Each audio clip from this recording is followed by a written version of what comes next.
Sir, Pawan Kalyan power స్టార్గా అందరికీ తెలుసు. రాజకీయ పరంగా మొదటి అడుగు ఎప్పటి నుంచి అనుకోవచ్చు. సుదీర్ఘంగా ఆయన పార్టీ పెట్టినా సరే ఎక్కడ సక్సెస్ చూడలేదు. రాజకీయ పరంగా పవన్ కళ్యాణ్ అడుగులు ఏ రకంగా ఉండిపోతున్నాయని సర్వత్రా అందరిలోని కూడా ఉత్కంఠ రేపుతున్న అంశం.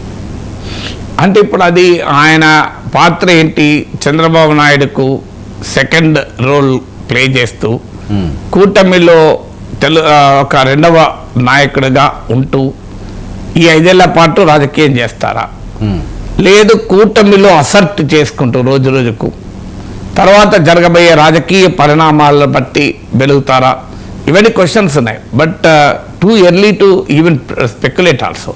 ఎందుకంటే కూటమి నిన్న కొలువు తీరింది. కొలువు తీరి ఒక పరస్పరం చాలా మైత్రీ భావంతో ఉన్నప్పుడు ఊహాగానాలు చేయడం అనేది పద్ధతి కాదు. బట్ నా అంచనా అయితే పవన్ కళ్యాణ్ తెలుగుదేశం పార్టీతో ఘర్షణ వైఖరో లేకుంటే డిమార్కేట్ చేసుకున్న వైఖరో అనుసరిస్తారని నేను అనుకోను. అనుసరించకూడదు కూడా. ఎందుకంటే ప్రజలు కూటమికి తీర్పు చెప్పారు. ప్రజల మ్యాండేట్ అనేది it is not for one party. ప్రజల మ్యాండేట్ తెలుగుదేశంకో జనసేనకో బీజేపీకో కాదు. ప్రజల మ్యాండేట్ 3 పార్టీలకు కలిపి ఇచ్చారు. ఈ ప్రజల మ్యాండేట్లో పవన్ కళ్యాణ్ కీలక భూమిక పోషించారు. ఏ రకంగా చూసినా ఆంధ్రప్రదేశ్లో కొత్త రాజకీయ చిత్రపటాన్ని మార్చడంలో పవన్ కళ్యాణ్ కీలకం. ఇది తెలుగుదేశం వర్గాలు అంగీకరిస్తే ప్రజలు కూడా అంగీకరిస్తారు.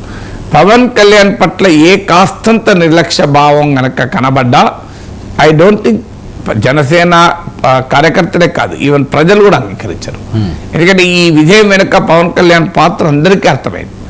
అందువల్ల ఆ రకంగా ఉంటారని కూడా నేను అనుకోను. చంద్రబాబు నాయుడు కూడా ఆ ప్రియారిటీ లేకుండా పవన్ కళ్యాణ్ తగ్గించేటువంటి వ్యవహారం చేస్తారని అనుకోను.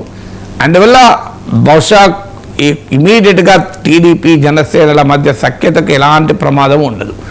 ప్రాసెస్లో గనక ఏదైనా పబ్లిక్ ఇష్యూస్ పైన, చేసిన హామీలపైన, ఇచ్చిన వాగ్దానాలపైన అమలులో గనక తాత్సారం జరిగినప్పుడు పవన్ కళ్యాణ్ ఏ పాత్ర పోషిస్తాడు.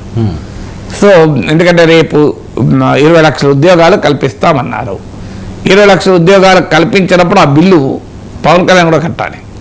సో అందువల్ల అంటే అప్పుడు ఏ రకంగా అసర్ట్ చేసుకుంటాడు అంటే విత్ ఇన్ ద కూటమి ఒక ప్రెషర్ గ్రూప్గా అంటే ప్రజలకు ఇచ్చిన హామీలను అమలు చేయడంలో ఉండేటువంటి పాత్ర పోషించడం. దాంతోపాటు బీజేపీ రాజకీయ వ్యూహం ఎలా ఉంటుంది, సో బీజేపీ ఏం చేయాలనుకుంటుంది, కూటమిలో భాగంగా రాజకీయం కంటిన్యూ చేయాలా లేదా తాము ప్రత్యామ్నాయంగా ఎదగాలని వ్యవహరిస్తుందా. ఇప్పుడు తమిళనాడు లాంటి స్టేట్లో అన్నాడీఎంకేతో తెగతెంపులు చేసుకుంది. పంజాబ్లో శిరోమణి అకాలీదళ్తో తెగతెంపులు చేసుకొని తన ఓటింగ్ డబుల్ పెంచుకుంది. 9% అబోవ్ ఉన్నదాన్ని 18% పెంచుకుంది. 9.6 to 18.6. తమిళనాడులో 3.6 నుంచి 11% దాటించుకుంది.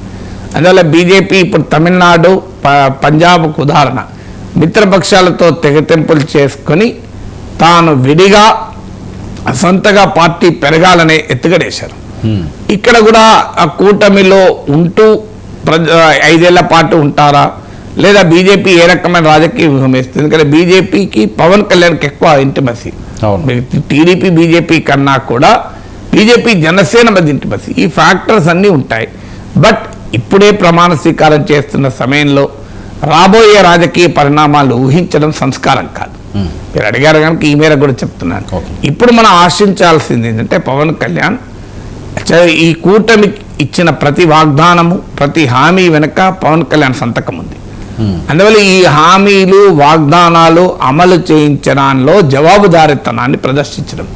సో ఆయన రిజల్ట్స్ తర్వాత కూడా వెంటనే అదే అన్నాడు, మెగా డిఎస్సి నా బాధ్యత, కంట్రిబ్యూటరీ పెన్షన్ స్కీమ్ నా బాధ్యత అన్నాడు.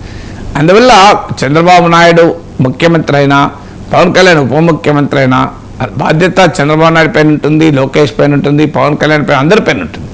కానీ పవన్ కళ్యాణ్ తన పార్టీ భవిష్యత్తు మనగడ కొరకై చూసినా ఇచ్చిన వాగ్దానాలు హామీల అమల్లో కూడా ఎలాగైతే ఈ కూటమి ఏర్పాటులో కూటమి విజయంలో వైఎస్ఆర్ కాంగ్రెస్ ఓటమిలో ఒక క్రియాశీలక పాత్ర పోషించారో ఈ ప్రభుత్వం ప్రజలకు మంచి చేయడంలో కూడా ప్రభుత్వం ప్రజలకు ఇచ్చిన హామీలను నిలబెట్టడంలో కూడా ప్రజల తరఫున కేబినెట్లో కూడా ఒక బలమైన వాయిస్గా కనుక పవన్ కళ్యాణ్ ఉండగలిగితే అది ఆయన రాజకీయ భవిష్యత్తుకు మంచిది, రాష్ట్రానికి మంచిది. ఓకే సార్, మరొక విషయం దాంతో పాటు ఇంకొక పాయింట్ కూడా చెప్పాలి. ప్లీజ్. ఆయన కేంద్రంలో ఉన్న పవన్ కళ్యాణ్కు ఉన్న పరిచయాలు, నరేంద్ర మోడీతో ఉన్న సాన్నిహిత్యం కూడా ఉంది. దాన్ని ఉపయోగించుకొని ఆంధ్రప్రదేశ్కు రావాల్సిన, కేంద్రం నుంచి రావాల్సినవి కూడా రప్పించడంలో కూడా కీలక భూమిక పోషించాలి. ఎందుకంటే ఈ has more intimacy, more proximity with BJP కనుక. సో అందువల్ల అందులో కూడా కీలక భూమిక పోషించాలి.